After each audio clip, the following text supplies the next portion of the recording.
કે તમારા વડવાઓની તમને ખબર નથી કૃષ્ણ ભગવાન કોણ હતા, શ્રી રામ કોણ હતા, રામાયણમાં શું છે અને મહાભારતમાં શું ઘટના છે એ કોઈને ખબર નથી.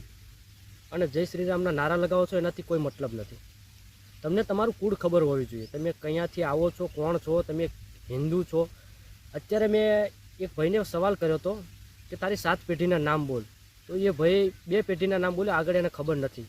ચલો માન્યું કે અભણ હોય તો આપણે સમજી લઈએ કે એને ઇતિહાસની ખબર ના હોય, પણ આજના જમાનામાં કોમ્પ્યુટર યુગમાં, ભણેલા ગણેલા યુગમાં આ જે છે આ પેઢીને આપણા કુળની ખબર ન હોય તો આવનારા સમયમાં આપણું ભવિષ્ય કેવું હશે, હિન્દુ સનાતનીઓનું ભવિષ્ય કેવું હશે. એના માટે આ વિડીયો બનાવેલો છે. બને એટલો શેર કરજો વિડીયો, દરેક હિન્દુ જાગૃત થાય અને દરેક સનાતનીઓ જાગૃત થાય એના માટે આ વિડીયો બનાવે, એટલે દરેક લોકો સુધી આ વિડીયો પહોંચાડજો.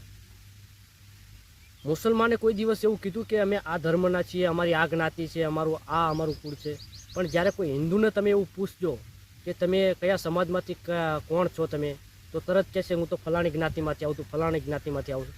પણ આ હિન્દુ ક્યારેય એવું બોલતા શીખશે નહીં કે અમે બધા હિન્દુ છીએ, અમે એક સનાતનીય છીએ, અમે એક ભારતમાં દરેક નાગરિક, આવું કોઈ નહીં કહે. કારણ કે એને એના ઇતિહાસની ખબર નથી, એ કોણ છે.